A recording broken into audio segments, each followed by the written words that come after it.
Hey, so I'm going to be doing a flip through of the Shadowdark Core Rules book. It just arrived. I backordered it a couple of months ago, and looking forward to going through this. I've had the PDF, but this is the very nice bound hardcover book. It's a nice size as well. It's like a novel size. Even has the ribbon as well, which is a pretty cool little addition. But yeah, very nice. Has their version of the beholder on the front cover. There is these lines which indicate different chapters within the book as well, so you can get a quick reference, go through them.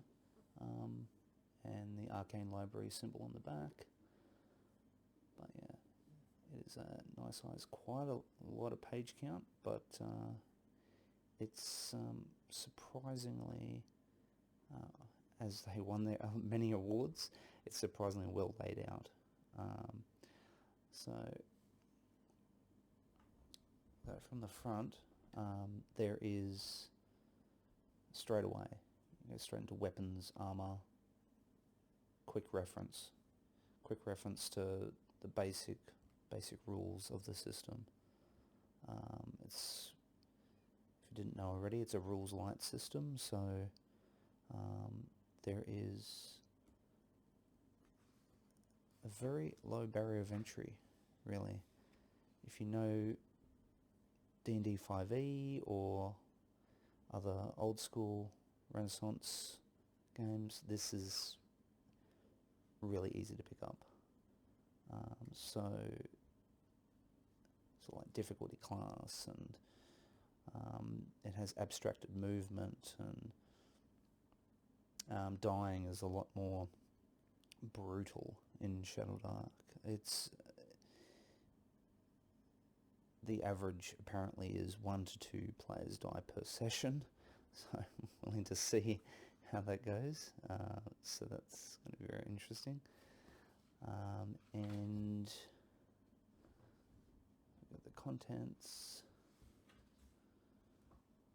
Really nice black and white art. There's most books these days, especially D&D, like it's all colour, which is great and everything, but the black and white really takes me back to, lots of games I used to play 30 years ago.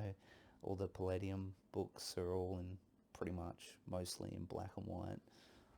So yeah, it's very cool, old school styling.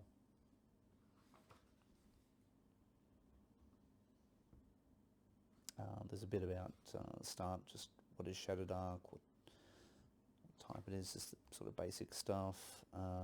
There is to do with, again,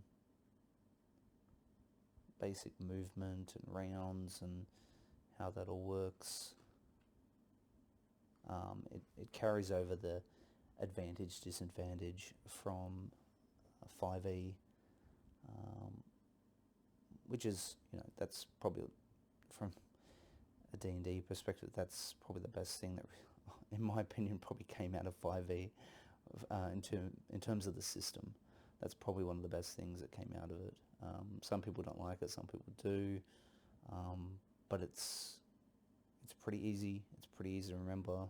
If you're not sure, it's advantage or disadvantage.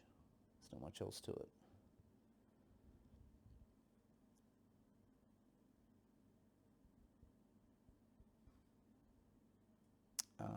Hit points are pretty low in this game as well.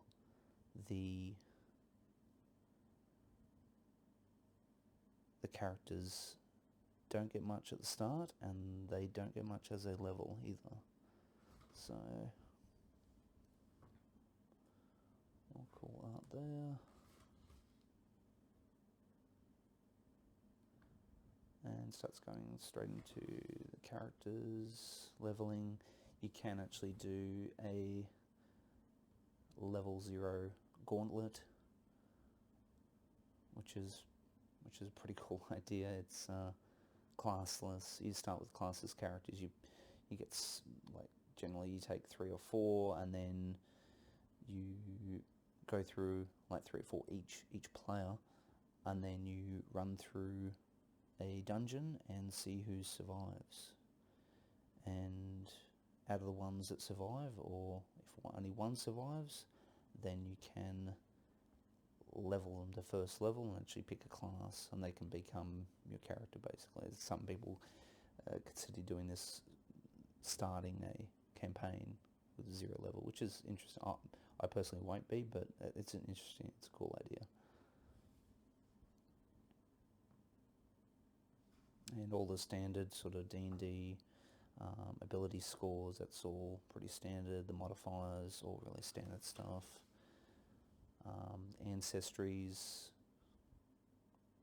so they all have something. They all have something that makes them a little bit unique from each other, which is always good. It shouldn't, race or ancestry shouldn't just be just a skin. It shouldn't just be an appearance. It should be something that makes them different. And our first class, so there's only 4 classes in the core game, and then with the extra zines that were published, adds a lot of different classes and ancestries. So, but the core has only 4 classes, and as you see, they're very like, not basic, but very simple. There's not much to it. There's the talents as they level.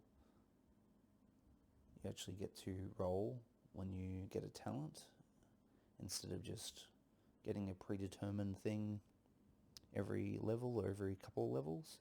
You have to actually roll and see what happens. So it's a bit of randomness.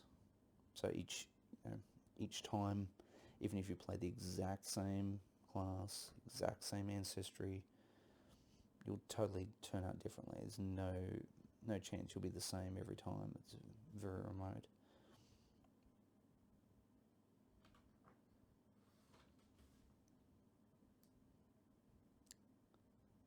The priests, so with spells are very different in Shadowdark as well. There's the spell checks that you need to actually roll. You have to, it's equivalent to 10 plus a tier level, plus a tier. And if you succeed, great, you succeed, you cast a spell. If you don't, then you can't cast a spell again until your long rest. But if you succeed, you can keep recasting that spell until you fail, which I actually really like. That's pretty cool as well. You don't have to worry about spell slots or anything like that. And also how they handle skills. If your class is specialised in certain skills, like the thief, specialised in like climbing, sneaking, disabling traps, finding traps, they get advantage on the rolls because there's no skills. It's all tied to the ability scores. So if you were sneaking around, stealthing, you'd be rolling a dex check. And if you were a thief, you'd roll it with advantage. So it's, yeah.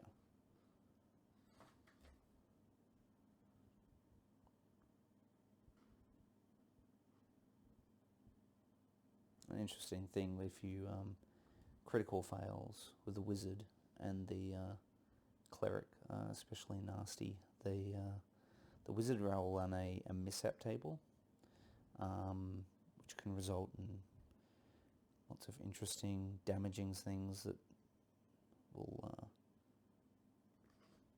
potentially kill you, or harm you, or disable you, whatever it is. And then the cleric actually has to make up with their deity and atone for what they've done. So you have to actually RP it. You have to actually go through and somehow atone for your sins to your deity. It's cool. Background, alignments. Alignments are just, in this, just straight chaotic, lawful, or neutral. There's no other in-betweens.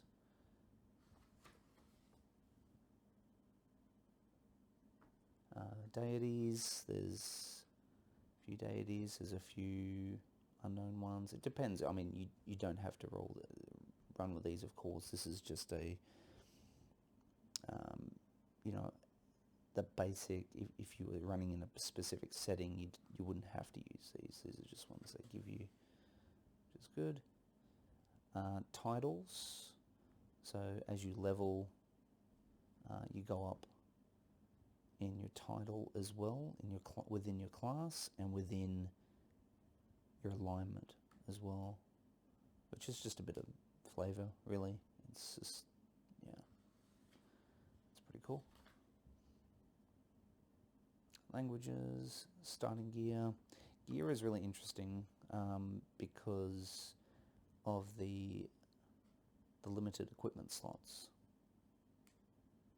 You can only carry so much, and instead of having to worry about pounds, how much you can carry, and calculating it, or putting it in and going, oh, is it this, and how much, it's just, okay, this is how many slots you have, these items take up this many slots, and that's it. If you can't carry it, you can't carry it.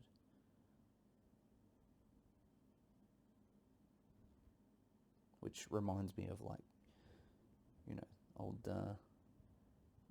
it takes me back to playing Diablo, especially the first Diablo back in the late 90s, so.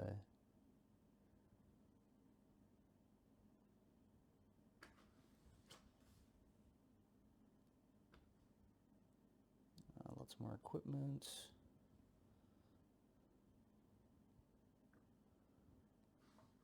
Crawling kit. They generally refer to adventurers in this as crawlers, like dungeon crawlers, basically.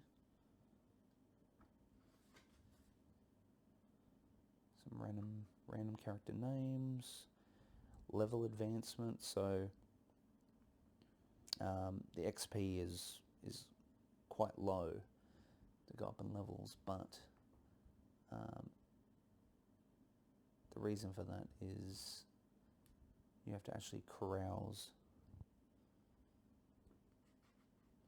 which means you have to spend your gold back in town or back in the city, have a party, have a night out, and that's how you gain a lot of XP, actually. A lot of it is just by literally finding treasure. Some of it's oaths and other things that can happen. But a lot of it is based around treasure, which is very, very old school.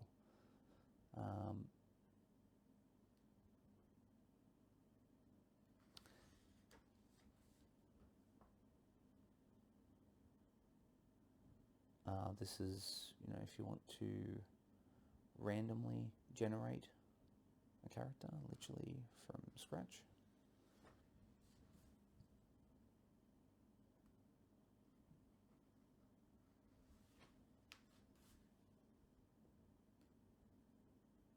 Spellcasting, critical failures, penance, that was for the clerics. Wizard mishaps, depends on the tier.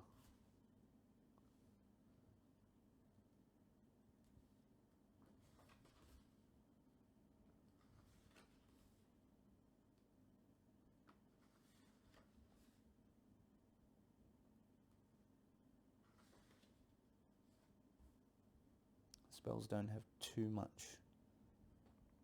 in them. They just pretty much straight to the point, which I really like.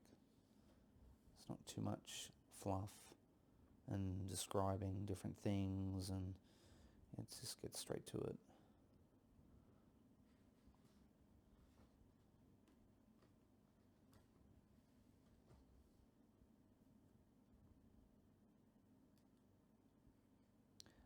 that's the big thing as well, is understanding that you need to think outside the sheet. Not everything you can do is found on the sheet, and not every solution is found on the sheet. You need to think outside the box. It's something that used to come up a lot of the games I used to play a long time ago.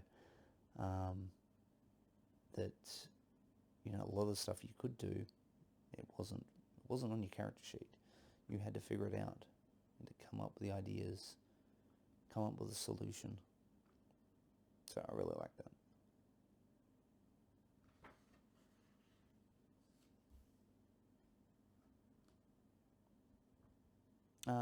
Luck tokens, that's pretty much like inspiration from 5e. It's pretty much the same.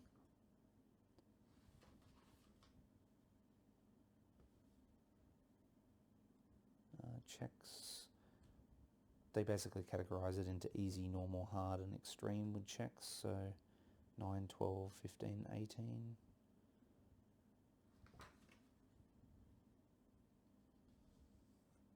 Time in this game is really cool. So it's meant to be played in real time. So you're actually, when you're in a dungeon, you're in turn order and you play in real time. Now the reason why you play in real time is because of darkness, because of the torchlight, because no one has dark vision in this game. Only the monsters and creatures have dark vision.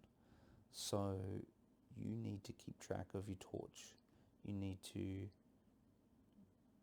get through the dungeons efficiently, and if you happen to have your torch go out, you have to relight another one very quickly, because bad stuff happens.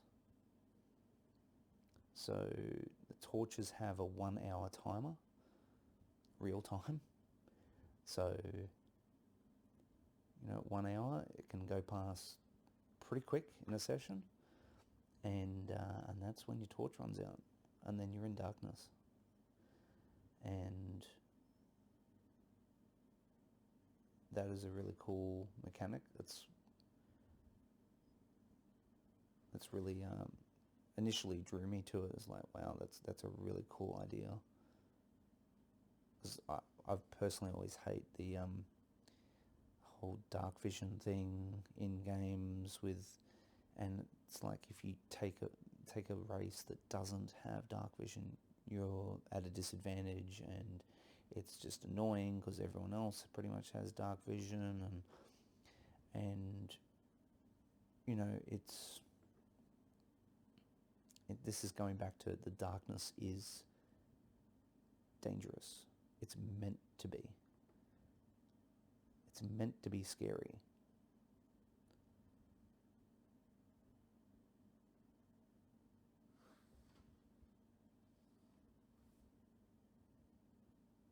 Yeah, it does change your danger level. If you're in darkness with no torchlight, it's the chances of random encounters go way up. Things come for you. So you got to pack enough torches, that's for sure.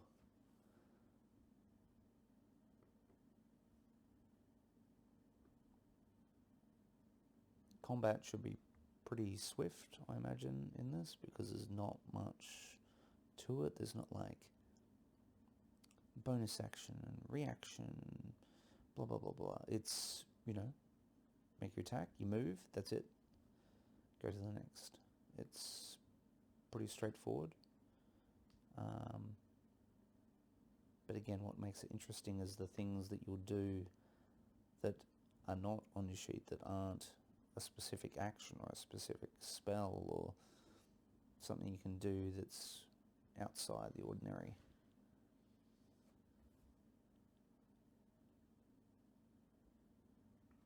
So overland travel stuff. In one of the new ones, I saw the preview of the new zine that Arcane Library is making, and that goes really in depth with like overland travel and stuff like that, and hex stuff, and that looks really good. So I'll be definitely getting those when they come out.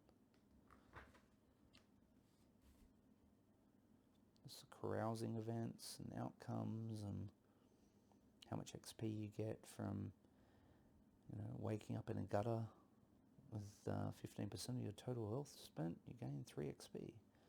So there's a lot of stuff that can happen, and depending on how much gold you spend.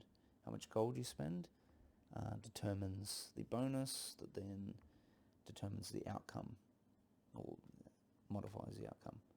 So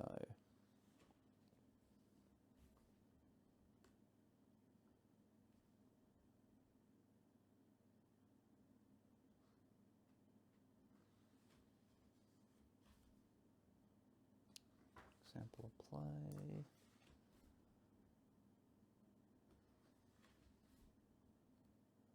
Game Master section.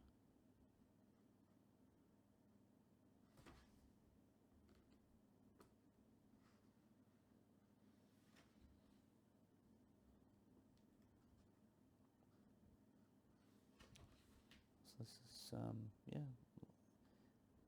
again, it's won awards, this book, because, it does have a lot of good info. It gets straight to the point, doesn't mess around, and it's excellently laid out. All this stuff is really good. The Game Masters, light mishaps, different modes of play that you can potentially run. Random encounters, traps, hazards. How to run a gauntlet, warning XP. So something happens, more tables. There's lots of random tables in this.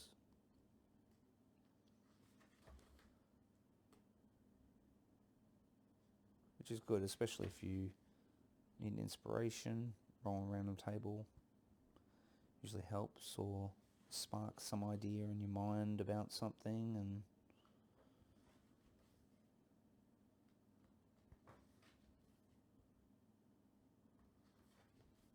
there's lots. It just goes on and on. There's lots and lots of encounter random tables.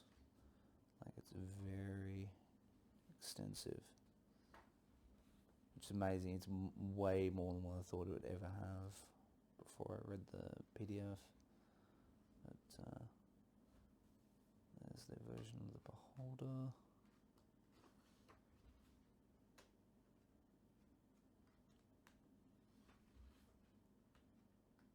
Generate monsters and create them.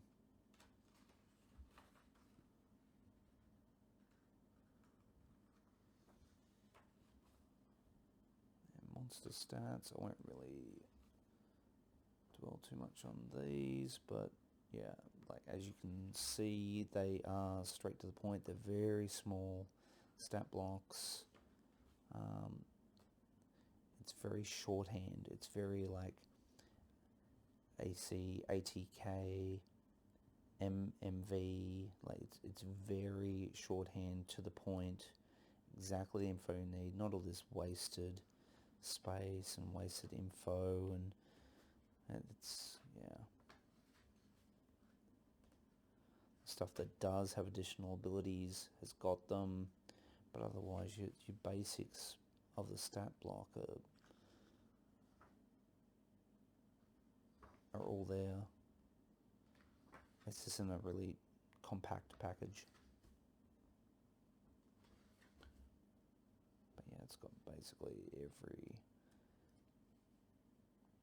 Oh, I really like that one. That's a really cool picture.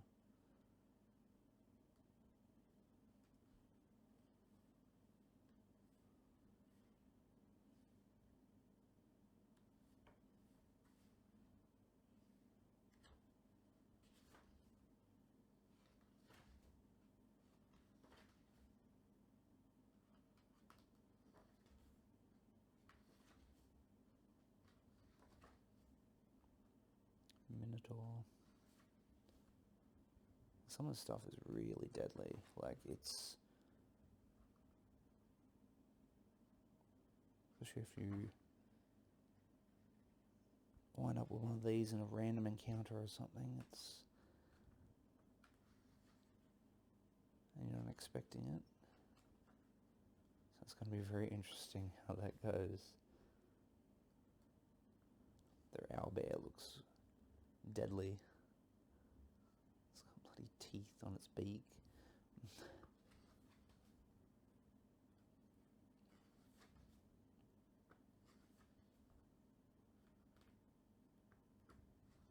It just keeps going. There's lots and lots. Like, this is all one book. This is not like, oh, there's a player's guide and a, you know, a DM's guide, and there's a monster manual. No, it's all in the one book. Tarask.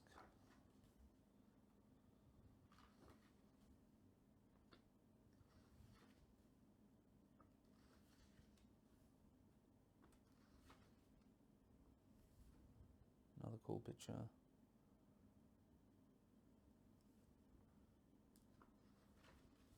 Treasure.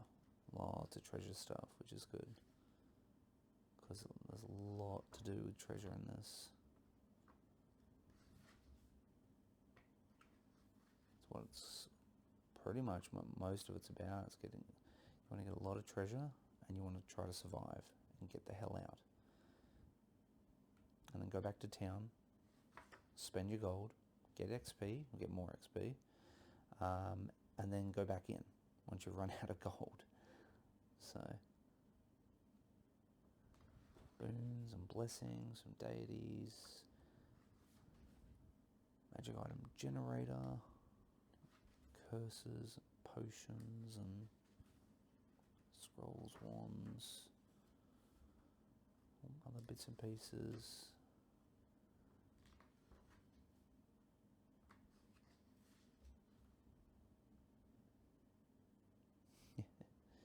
That's cool. Haven't seen that one yet.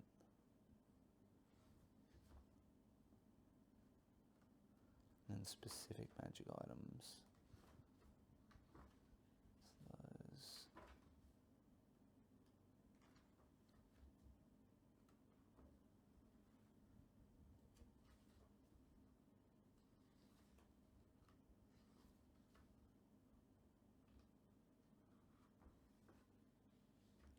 That's like the character sheet. That's your character sheet. That's it. Straightforward. Ability scores, talent spells, gear slots. Think outside the sheet.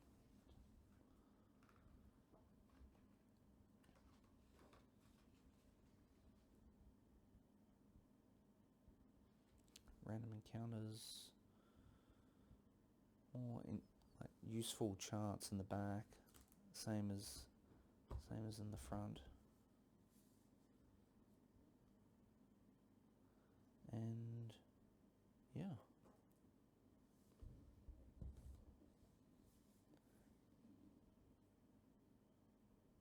and that's my flip through of Shadowdark. Hope you enjoyed it. I apologise for the camera quality. I'll have to be getting a new camera soon.